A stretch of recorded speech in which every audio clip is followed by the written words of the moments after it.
This is He Knows His Sport, bringing you that heat and that fire.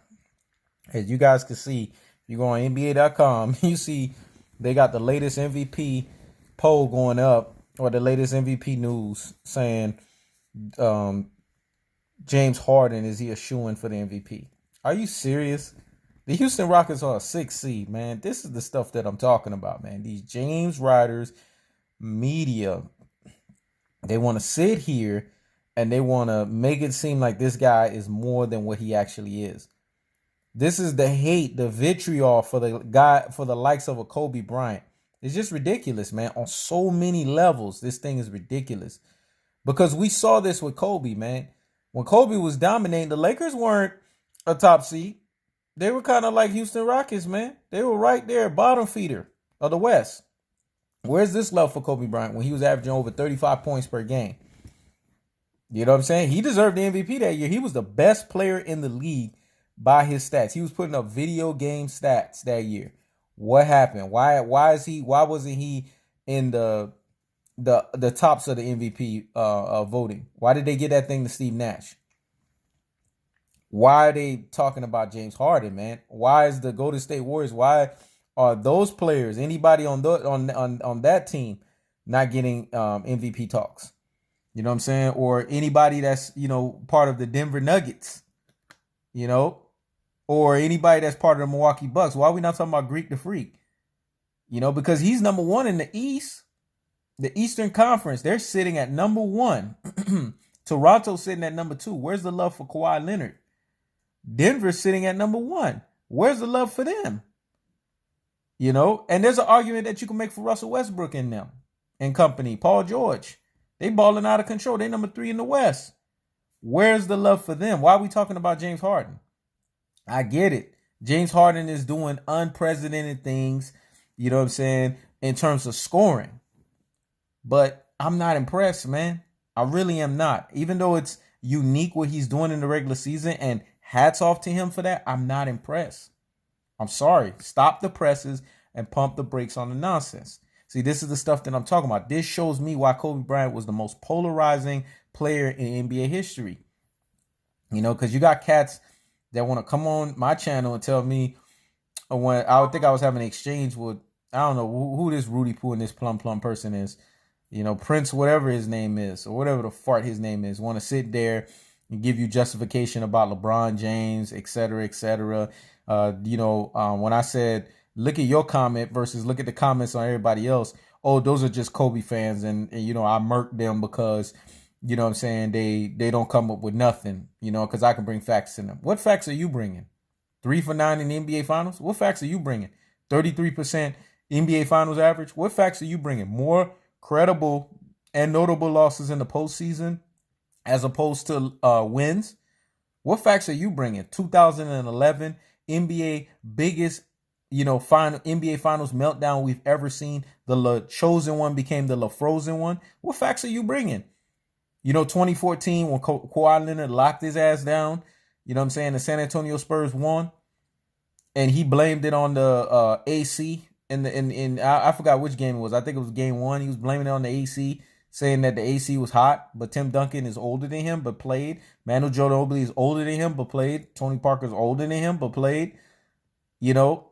How come you're not bringing up those facts? Or how come you're not bringing up the facts that Stephen Curry and company whooped him up in 2015? How come you're not bringing up those facts that Stephen Curry and them whooped him up 2017 and damn near 2018? I mean, come on, man. If you say you bringing up facts, I'm bringing you facts right there. I just did that. The epic meltdown when he was 66-16, because they want to, people want to put the blinders over your eyes and tell you those Cleveland teams, they were not great. I don't want to hear that nonsense. The 66-16 record, best team in the East, and they got dispatched by Dwight Howard's Orlando's Magics. See, I'm bringing facts your way. You can't debunk those. You know why? They're facts. They're proven. You can just go and research them, and they're right there in front of you.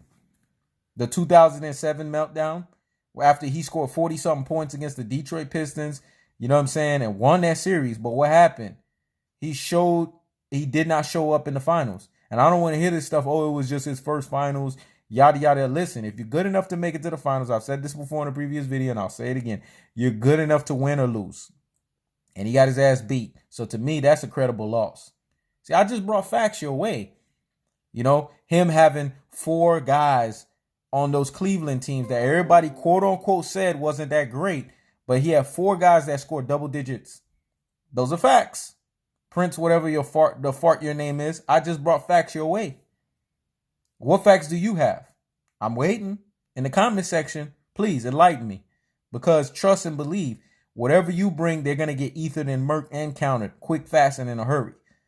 But let's get on to the video of what we're talking about here.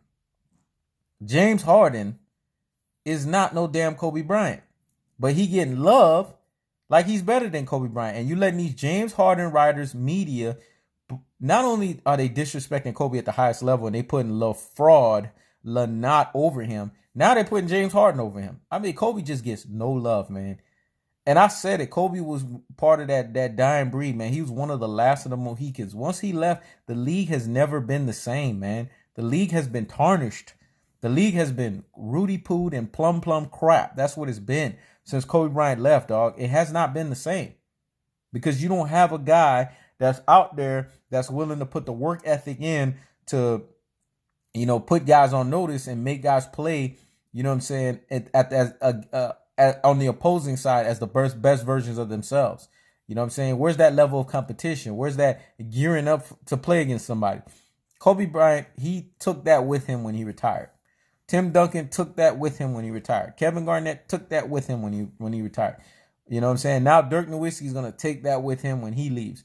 I mean, that's the last leg of that generation of cats that showed up and showed out. And Dirk Nowitzki, I shot you out because you was one of the guys that, remember, you're the reason why LeBron went from the LaFrozen one to the LaChosen one, because you balled out in 2011. You put his ass on notice. You 1-0 against him, and nobody can take that away from you. But see, this is the stuff that we're talking about. This is the nonsense. This is the foolery, and this is why I have to always tell people to go sit down somewhere and what? Mind famous higgity hush. Because the bottom line is this. You know, James Harden is not all that. I already said it. He is the Tony Romo of basketball. He is the Zab Judah of basketball. You know what that basically boils it down to? He is a front runner, man. He gives you all of these good exploits and all of these good, you know what I'm saying, stats and all of this other foolery in the regular season. But once his legs give out on him, he is nothing in the postseason. I'm going to say that again. Once his legs give out on him, he is nothing in the postseason. But this is what we're dealing with. This is the stuff that we have to accept. I'm not accepting it. I hope the real G's out there are not accepting it. Those who are truly basketball connoisseurs and those who are basketball pugilists, they're not accepting this foolery because it's nonsense, man. You know, this is what we have to deal with on the regular. This is what we have to deal with consistently. This media zealots out here, these James Harden writers, media trying to brain full of mush and brainwash the James Harden's apologists and the James Harden stands. That's what they are. I see them in the comment section. They don't know nothing about basketball. They don't know shit about basketball, but they want to come here and put the most Rudy Poo and plum stuff. It just shows that their brain is tart. You know, they're just like these NBA players nowadays. They're just made of bad stock. They're manufactured and engineered out of a lab or chemical facility. They're not DNA, meaning they're not a living organism. They can't think and reason independently for themselves. That's what we're dealing with right now. And I'm sitting here trying to give you guys comprehension in $1 million game. And you know what you guys are doing instead?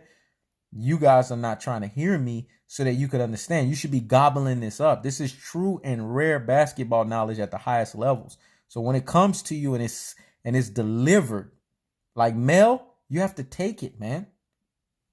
Because nobody's giving you guys this unadulterated and cutthroat truths the way that I'm giving it to you. James Harden is not all that.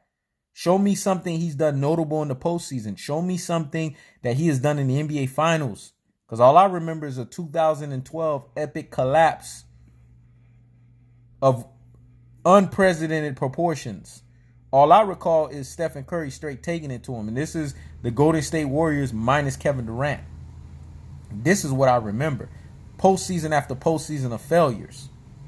Last year, couldn't close the deal when you had the Golden State Warriors supposedly on the ropes. But this is the guy that you guys want to sit here and say that he is a shoo-in for the MVP? Please. James Harden gets the what? The biggest James Harden Writers Media gets the what? James Harden Apologist gets the what?